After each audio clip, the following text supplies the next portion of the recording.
Good afternoon, everyone. Lovely to see everyone. That's fine. Yes. How are you? Everyone okay at the back? Everyone okay at the side? Good. Good. It's a pleasure to be sharing our work, but also hearing about exciting work that people are doing. And I hope that the conversations will continue outside of this forum as well. My name's Dominic, and I'm just going to correct Hai Ching. We met many years ago where we both had offices at the Albany in Deptford. And he created a show which I was quite interested in. So I'm just going to tell you a tiny bit before we speak about our project. Had cabaret songs from the 1940s from China, Shanghai in particular. And just that thought of that concept interested me. So I saw his show. But we had, we did share offices and our paths did cross. This is my colleague, Carline Goffin. Yeah.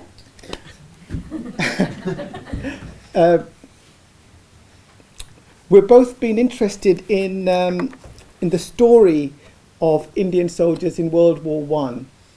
So much so, I feel like the Remington Man, that I acquired the rights to the book to promote this story. And it's the only novel about Indian soldiers in World War I. And I'm going to let Carline start us off and then I'll carry on. Yeah, well, we've got this slide up, which I think is a good starter on it. Our project is called Salt of the Sarkar, which is a phrase that relates to these Indian soldiers who is a fairly unknown story that at the very beginning of the First World War, immediately war was declared, it was realised by the British government that there were not enough really British soldiers to hold the Western Front. And even if they started recruiting immediately, they couldn't get enough soldiers to the front for a few months because all Kitchener's volunteers had to do a little bit of training first before they were ready. But these soldiers were on the northwest frontier and other places, and they'd got active experience of fighting, but not the sort of fighting that was going to take place. And the Salt of the Sarkar is a phrase that they would use relating to their relationship to the government. And this book that Dominic shared, Across the Black Waters, is the story told from the soldier's aspect, the ordinary soldier from an Indian village, as he came and arrived in France within a few weeks of the First World War and ended up in his tropical kit on the Western Front in the first very bitter winter of 1914. And it is a fabulous story that is so worth reading because it tells you what they felt about Europe when they arrived and how strange they thought the customs were, and then how the story developed. And it is actually based on history. And I've got this book out, and I've looked in the archives of the story of the 57th Wales Rifles, and it follows absolutely the story behind the soldiers that are featured here. But this is a novel, and it's a read, and you feel that you identify with those individual soldiers.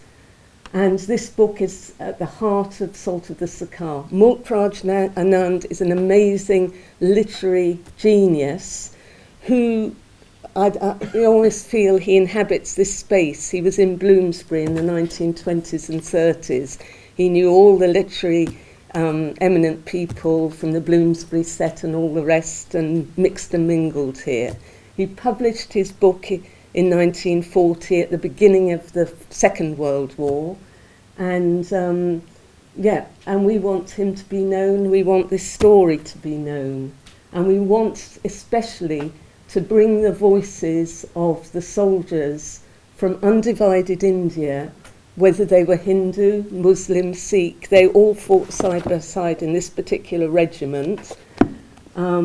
And there were others who weren't any of those labels. They had other identities, but they were all part of the British Army, British Indian Army, who travelled to Europe and also the Middle East. And we want their voices to come to life through the novel, through the letters home, which are housed not far away in the British Library, and to bring that story to life however we can. And I've already mentioned the soldiers, and these are the actual soldiers from this regiment in the end of October 1914, within a week of their arriving on the Western Front. It's a posed picture, it's in Belgium, but that is actually their front line and the trench that they managed to dig out, because first weeks of the war, it was fast moving. They didn't have the big trenches you sometimes see in the films. And these were the actual men. These were Punjabi Muslims. The actual soldiers in this book were slightly different. They were Hindu, probably Hindu Dogras, but they fought side by side in the same regiment. So I think I'll hand back to Dominic. Okay. And shall I move on or? No, stay on that. Yeah. Stay on this one first. Yeah. Okay. I just have to tell you how I came to be connected to this story, because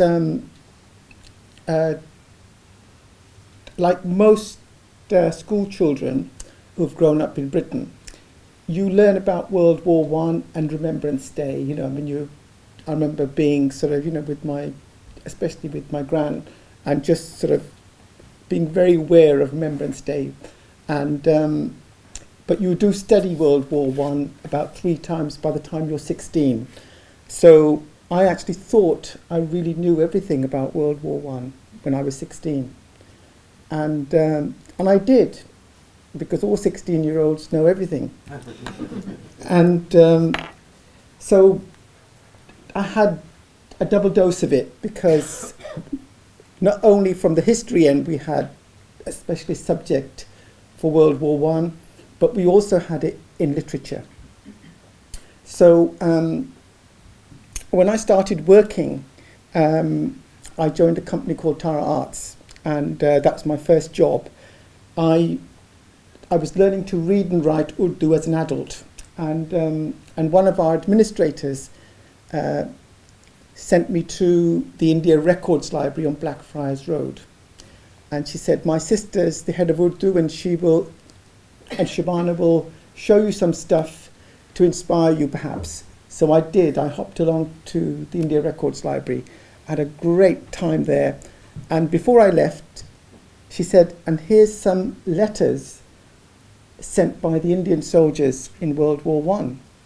Of course, it was like a sort of like a new thing for me. Were there any Indian soldiers? I had no idea that there were any soldiers from the British Empire at all, let alone Indians, which were the largest amount. And so that led to a journey of discovery. And the first thing I did was I got my theatre company to do a show. And they did create a show, and Ruxana Ahmed was the person who scripted that show, and it was a devised show with the actors based on the letters home. And then as we went along, this was the 80s and the late 80s, so by the time it came to the 1990s, and I can see, is Mark still here? Mark's still there. He just told me that he remembers the show that we did at Hackney Empire, so which was based on this novel. So by 98, I decided to write to Mulk Rajanand, who was now in his 90s and alive and well in Bombay. I'm sorry, I can't call it Mumbai, because all the songs are about Bombay, not about Mumbai. So I wrote to him, and he gave us his permission and his blessing to adapt it and to stage it. And so we did that, and we did a small tour as well. And this is the young Mulk, and that's probably what it looked like when he was in the 1920s and 30s here. This is the man who fought alongside people like George Orwell and others in the Spanish Civil War. And he could see his father was a soldier in the Dogra regiment, and which was also mentioned in this book. So he knew about this soldier, but he also, our communication in the 90s, he pointed out that as a very young boy, he was born in Peshawar, and which is now in Pakistan. And I'm just remembering that partition is only 70 years next year. And he remembers the soldiers coming back home to Peshawar. And there were, out of 500 he once wrote, there were only 50 that came back. And those that did come back, how they might have been, you know, some of them had no more limbs anymore. And it was something that he really remembered and moved him. And he knew then that he would one day want to tell their story. And that's Mulk, I think, in around about 2000. Yeah. Yeah. Taken by, this was taken by one of our colleagues who went there and actually visited him and was able to, hear his story direct and bring back some pictures. Great. Do you want to go to the next slide? So this is our production, and we had the good sort of fortune to have people like Vincent Abraham working with us, and Raza Jaffrey, and it was a cast really of very experienced actors and younger actors, and I think that we were all very proud that we were able to put it on successfully, and not only did we get the turbans right, but the uniforms were specially made for us, and the rifles came from South Sea and Plymouth, so we had expert help as well. And so this was the production. We were lucky that it got photographed by the Theatre Museum. They only photograph X amount of shows every year, because as you know, there's hundreds of shows on in London. And so now, in order to buy the images back, this is one of our own images, we have to pay the Victorian Albert Museum to buy them back. But we're very happy to do that, because thank God that they photographed it and the Theatre Museum had it, because they've preserved those from '98, which to me feels like 100 years ago now. So that's the production. And this is the programme which was picked up by the Open University as well, to give voice to Indian soldiers in World War I. Now, when we talk about India, we're talking about undivided India. So for us, it's a code for saying this, it's Hindus, Muslims, Sikhs. But, you know, really, we also have felt that it's not enough to say undivided India, so we've started to add Hindu, Muslim, Sikh and others as well. So it becomes implicit that that we're also talking about Pakistan and Bangladesh as well. And if you go to the Open University under Mulk Rajanan, this still, I think, shows up. And we've recently met the person who actually put this up for the Open University. It's Dr. Florian Stadler at Exeter University in the English department. And we're really pleased to be working with him for some stuff in the autumn.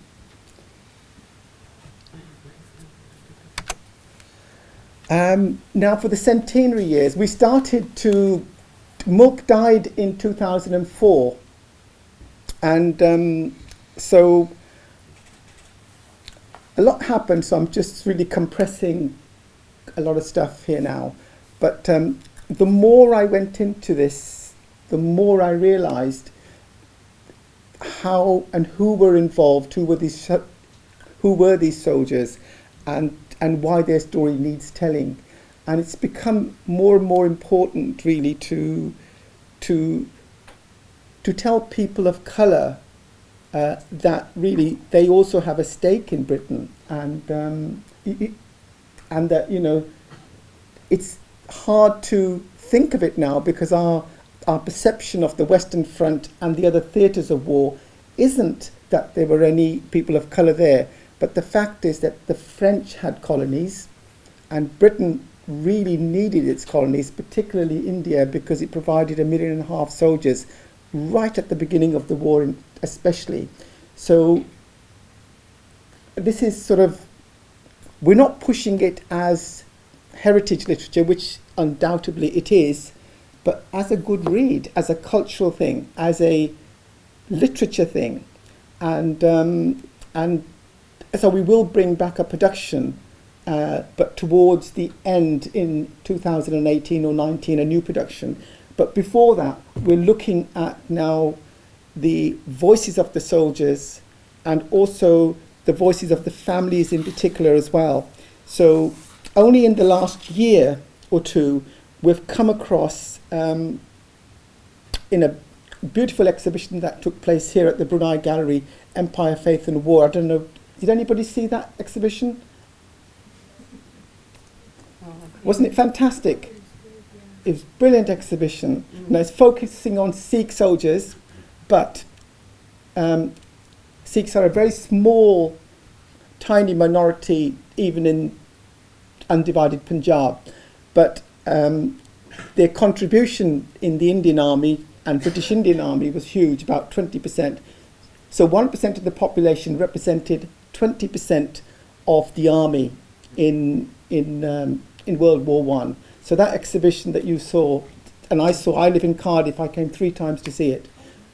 And but one of the items in that exhibition was a little postcard, think about this size, and it was a letter written by a young girl to her soldier father, and it's the Kishan Devi postcard. Now Kishan Devi came from rural Amritsar region, and we know that girls weren't sent to school at the turn of the last century. You know, there was no system, and they wouldn't have been, particularly from a rural area. And so Kishan Devi more than likely learned to read and write at the Gurdwara or the temple. And the letter is heartfelt. We have an English translation, and it's every time we've done this event, the Kishan Devi postcard event, I think Hai Ching came to the last one, it was so moving because it cuts across your cultural boundaries and so on, and you get to understand how the families might have felt.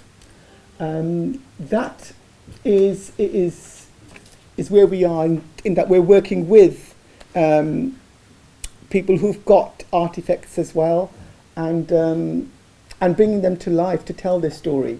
And of course, we were lucky enough to launch the World War I centenary edition of Across the Black Waters. And one of the bugs for me was that it never had an Indian soldier on the cover. So one of the first things we did was to have a new cover and to show. And there's going to be an ebook as well. And our aim is to reach really over 1 million of a new generation of audiences. And we're not aiming it at only South Asians or whatever.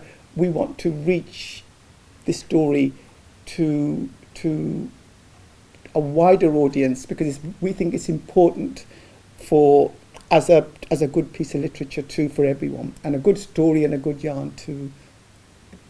Good way to learn about the First World War. Thank you.